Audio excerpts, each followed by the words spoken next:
شاہدہ شفیق کے بعد ہماری فہرست میں جو نام ہے وہ ہے محترمہ نگہت صاحبہ. ان سے درخواست ہے کہ وہ تشریف لائیں. ان کا موضوع ہے یاور وارثی کی نعتیہ شاعری. السلام علیکم. میرے مقالے کا موضوع ہے یاور وارثی کی نعتیہ شاعری. یاور وارثی عزیزی نوابی کا تعلق خانقاہ نوابیہ عزیزیہ سے ہے. یاور وارثی کا شمار دور حاضر کے غزلگو، نعتگو اور منقبت نگار شعراء میں ہوتا ہے. انہوں نے نہایت ہنرمندی کے ساتھ شعر و سخن کی ہر صنف پر طبع آزمائی کی.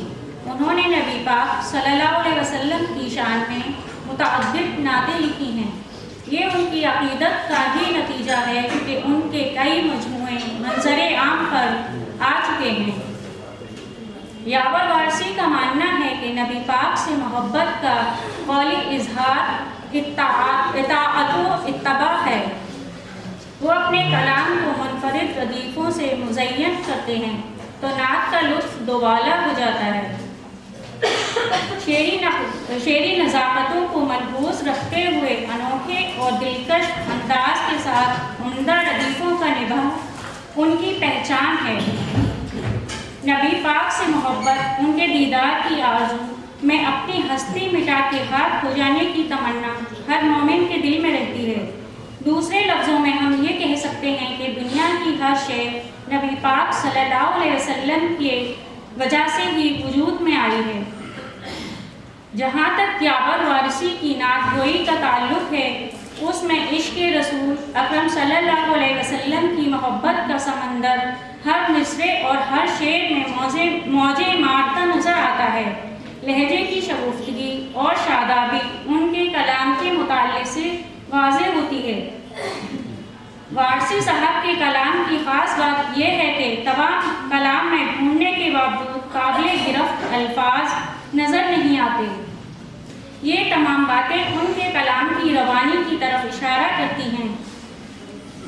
ان کے کلام میں سخن کے کئی رنگ اپنی تابانیاں بکھیرتے نظر آتے ہیں. یاور وارثی ان خوش نصیبوں میں سے ایک ہیں جنہوں نے اپنی ادبی سفر کا آغاز نعت رسول سے کیا. نعت ہی ان کی پہچان اور ان کے دل کے سکون کا ذریعہ بنی. دعا ہے کہ ان کی نعت گوئی کا یہ سفر تشنۂ منزل ہی رہے. یہ اشعار ملاحظہ ہو.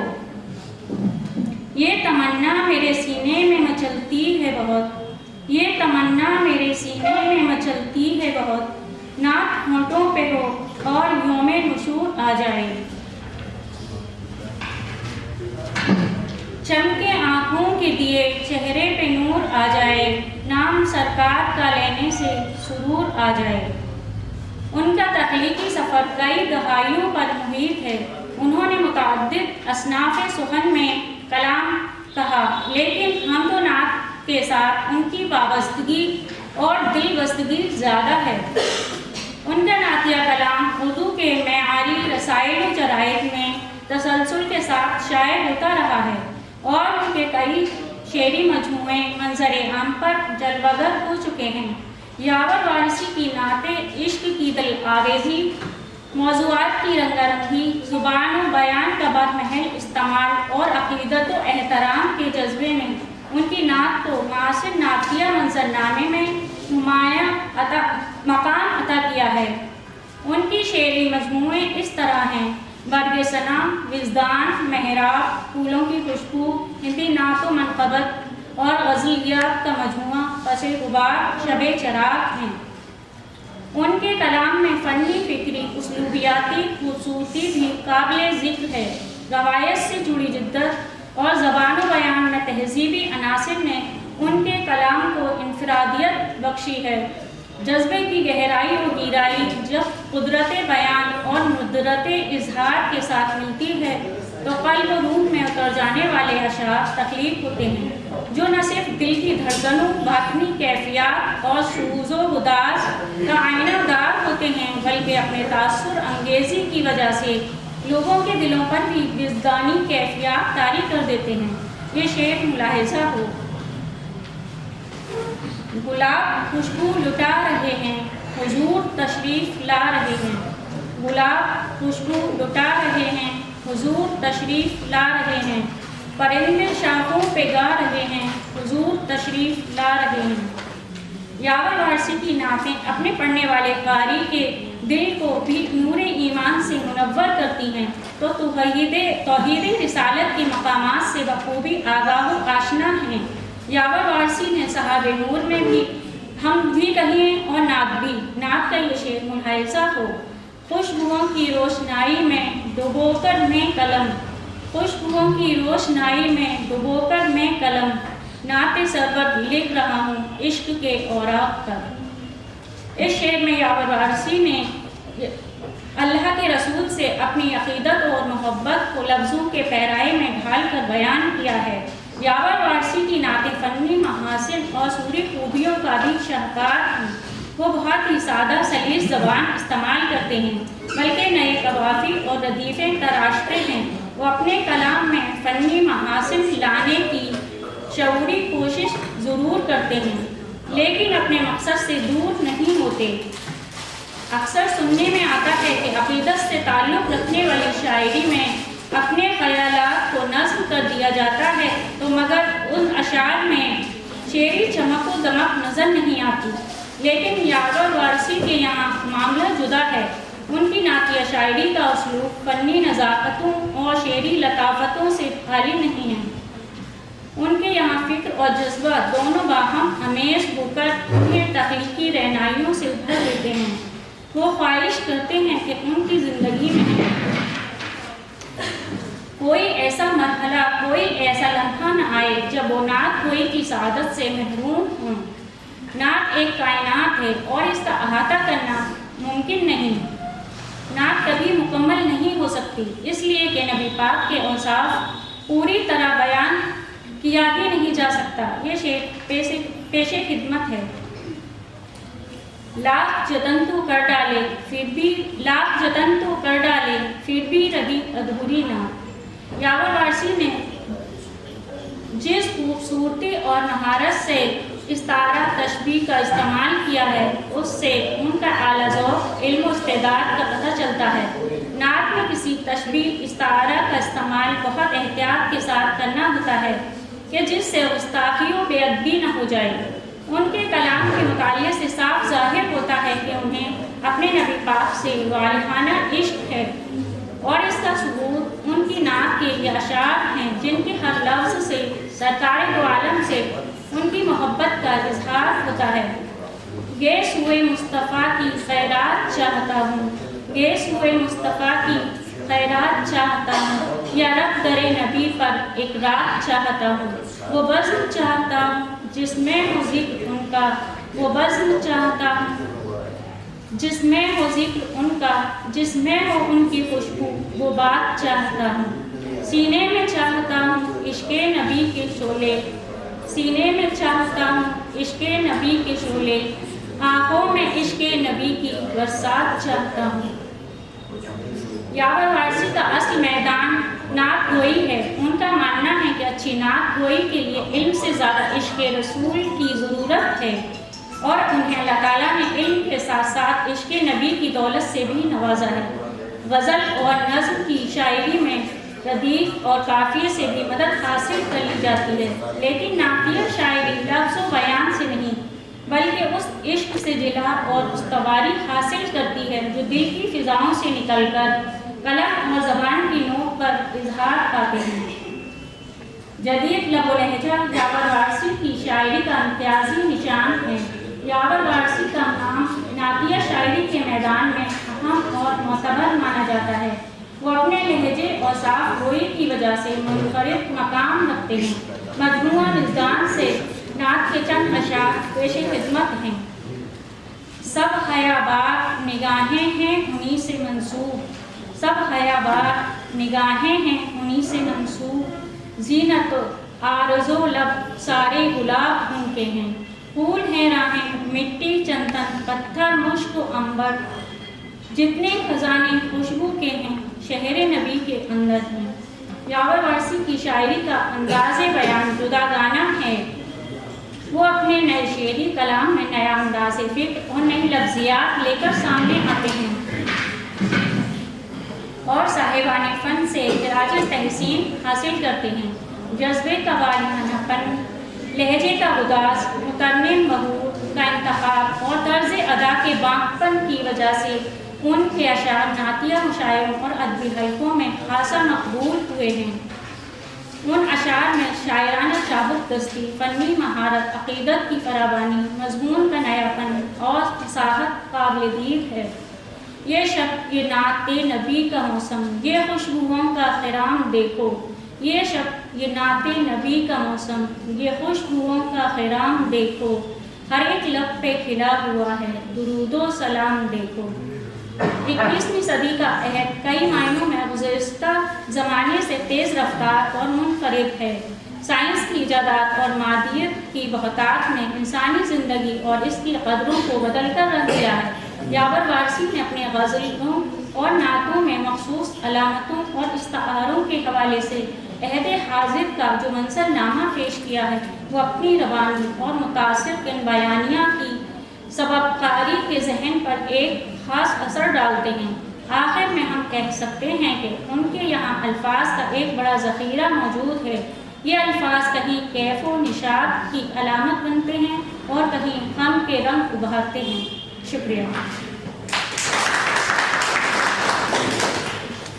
کی نعتوں میں عشق رسول کی خوشبو، اس موضوع پر مقالہ پیش کریں گے جناب راشد قادری صاحب۔ راشد قادری صاحب سے درخواست ہے کہ وہ تشریف لائیں اور اپنا مقالہ پیش کریں۔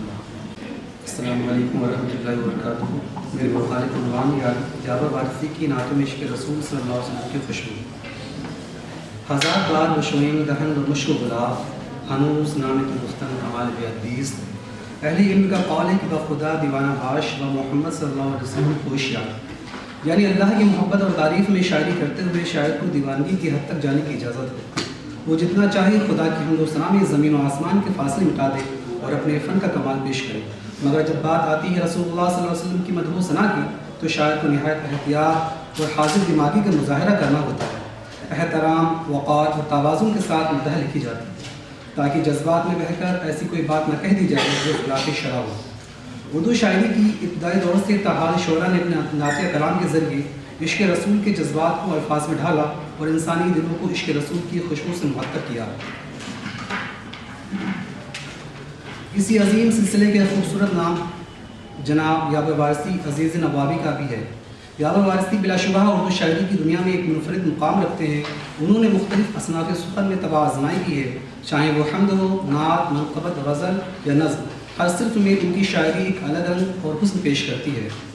یاور وارثی کا کلام عشق رسول کے ایسے اضاحات کا مجموعہ ہے جو دل کی گہرائیوں سے نکل کر قاری و سامی کے دل میں اترتا ہے اور محبت و عقیدت کا ایک خاص رنگ ان کے دلوں پر چھوڑتا ہے۔ ان کے کلام میں عقیدت و احترام کا جذبہ نہایت عمیق اور خالص ہے۔ ان کے اشعار میں حضور اکرم سے محبت و عقیدت کا جو اظہار ملتا ہے وہ سراپا عجز و انکساری کا عینادار ہے۔ وارثی صاحب نے اپنی نعتیہ شاعری میں نہ صرف حضور پاک صلی اللہ علیہ وسلم کی عظمت اور ان کے مقام و مرتبے کو واضح انداز میں پیش کیا ہے، بلکہ اپنے جذبات کو عاجزی کے ساتھ بیان کرنے کا خاص اہتمام بھی کیا ہے۔ مثال کے طور پر یہ شعر ملاحظہ ہوں: غمی نبی کی ملی جو لذت تو پھینک کر تاج عیش و راحت، کہیں بہاریں تڑپ رہی ہیں کہیں پہ شبنم سسک رہی ہے، انہی کی دستی عطا سے یاور ہمارے دامن بھرے ہوئے ہیں، کرم نوازی انہی کی ہم کو کھلا رہی ہے پلا رہی ہے۔ شاعری میں مبالغے کا استعمال ایک عام روایت ہے، خاص طور پر قصیدے میں جہاں شعراء اپنے ممدوح کی تعریف میں اکثر مبالغہ آرائش سے کام لیتے ہیں، مگر جب بات نعت گوئی کی آتی ہے تو وہاں مبالغے کی قطعاً گنجائش نہیں ہوتی۔ یاور وارثی نے اس معاملے میں انتہائی احتیاط سے کام لیا ہے۔ ان کی نعتیہ کلام میں عجز و احترام کا یہ پہلو انہیں دوسرے شعراء سے ممتاز کرتا ہے۔ ان کی شاعری میں نہ تو غلو پایا جاتا ہے اور نہ ہی مبالغہ، بلکہ ان کا کلام اخلاص سے بھرپور اور جذبائی عقیدت کا مظہر ہے۔ یاور وارثی کی شاعری میں جہاں جدید اور متنوع اسالیب و مضامین کی بھرپور جھلک ہے، وہیں روایتی موضوعات بھی انتہائی خوبصورتی کے ساتھ موجود ہیں۔ یاور صاحب نے ان روایتی موضوعات کو اپنے منفرد اسلوب کے ذریعے نئی زندگی عطا کی ہے، جن میں عاشقوں کے دیرینہ آرزوئیں اور حسرت نمایاں ہوتی ہیں۔ ان کی شاعری میں حضور اکرم کے کمالات کا بیان، غلامی رسول پر فخر، در رسول صلی اللہ علیہ وسلم کی طلب، دیدار کی تڑپ، قربت کی خواہش اور اپنی ذات کو فنا کر دینے کی آرزو جیسے موضوعات شامل ہیں۔ ان کے اشعار میں حضور صلی اللہ علیہ وسلم کی محبت کو دیکھا جا سکتا ہے۔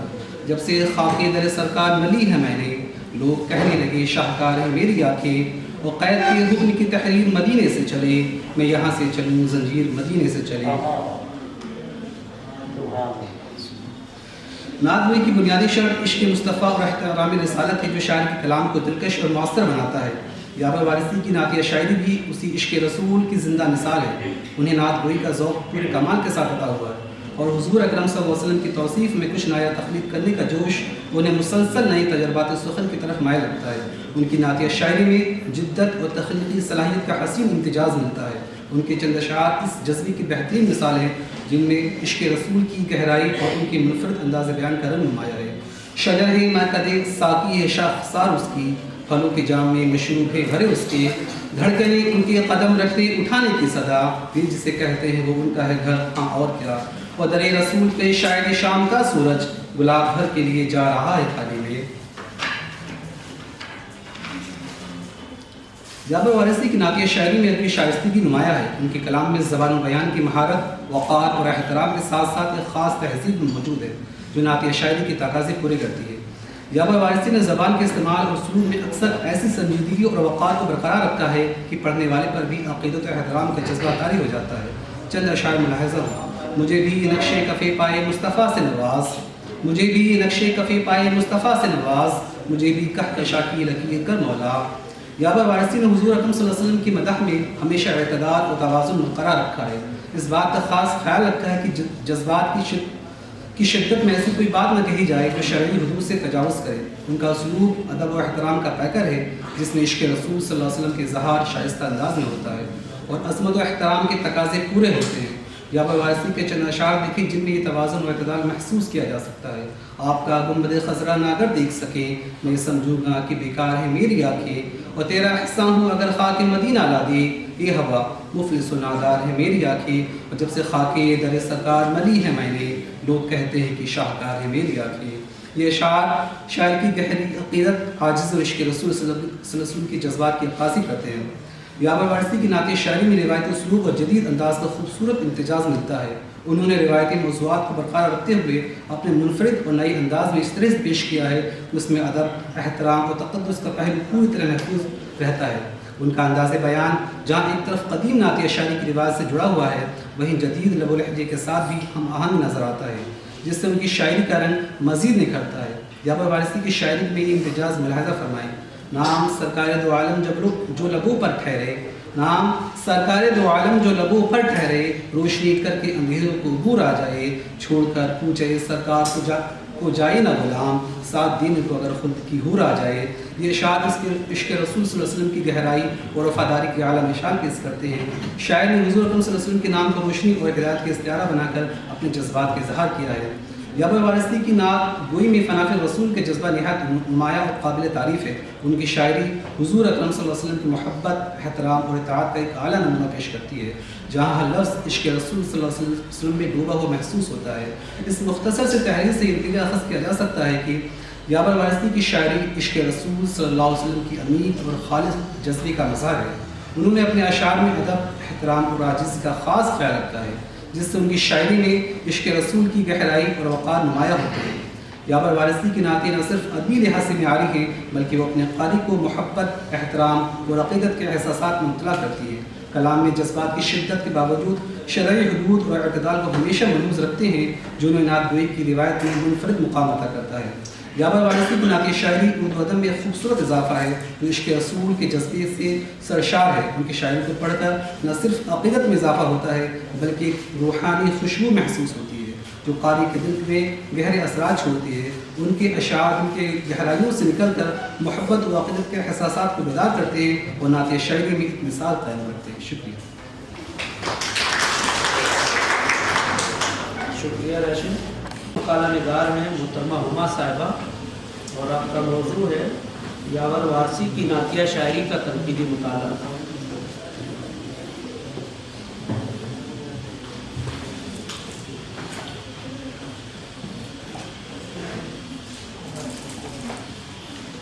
السلام علیکم۔ آج کے اس سیمینار میں میرے مقالے کا عنوان یاور وارثی کی نعتیہ شاعری کا تنقیدی مطالعہ۔ نعتیہ ادب کے تاریخی صفات پر ایسے جلیل قدر نعت گو شعراء کے نام ستاروں کی مانند جھلملاتے اور جگمگاتے نظر آتے ہیں جنہوں نے اس فن کو ضمنی نہیں بلکہ مستقل طور پر اپنایا